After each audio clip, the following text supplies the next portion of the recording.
In this segment, I'm going to talk about the remove overlaps and sequence options for your object properties, and perhaps what I can do is just put my object properties toolbar back onto my desktop just to make some space.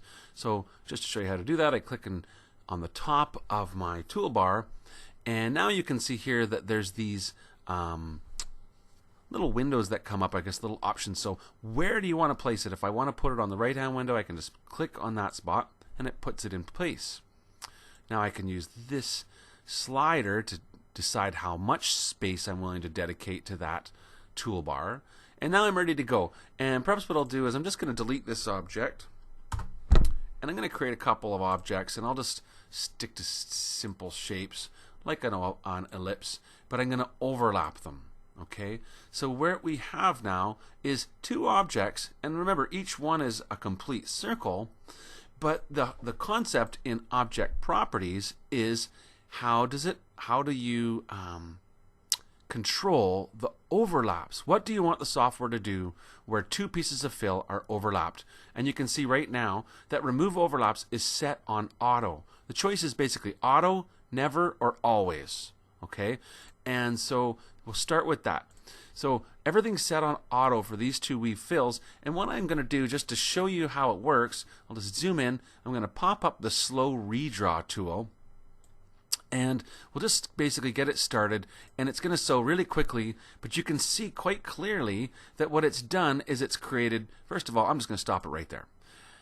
It went around the shape and created what's known as net underlay or weave underlay. Basically, we've got a bunch of stitches that are perpendicular to our fill angle, but what you can see here is even though my oval is underneath this top oval, the places where they overlap have been removed, and so that's because of the setting that was used, automatically remove. And so if I close my slow redraw, select back on these objects, that's what I'm talking about here. Remove overlaps is auto. Now, maybe what I'll do, I'm going to select these two objects, and I'm going to choose remove overlaps, and I'll just make it never. Now, if I was to do the same sort of thing, go through slow redraw, and then watch how this sews, we can see here that it is no longer removing the overlap. So that's your ability to override remove overlaps in your design. So I'll just stop this and go backwards. Now, so the other choice is always. So if you want to guarantee that it's going to remove overlaps, you can set it to always. If you want the software to decide, which is generally speaking the best way to leave it, which is the default, how it comes up, leave it on auto. So it's always auto or never for removing overlaps. Now, when you talk about sequence, well, obviously, the sequence is going to be what was done first and what was done second. But if you recall, in a segment we looked at earlier where we talked about how the software has automatic sequence control, and it basically decides the sewing sequence of your design, but you do have the ability to decide, okay, I want this to, move this to the start of my design, or move it to the end of my design, and then now we've used that to override the sewing sequence of the design. So now if I say start, it starts with this object, and because I moved this one to the end, now that one's going to sew second.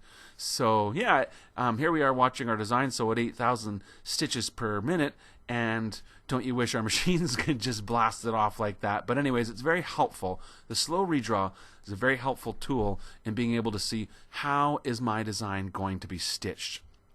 And so you can see clearly that now that it's finished this piece of fill, now it's going to switch to doing the other one. So that was by changing the sequence control in your object properties. So that's the remove overlaps option and the sequence control option in the object properties. And so the next segment I'm going to come back and talk a little bit more about the remainder of the object properties choices for density, stitch length, compensation, and underlay.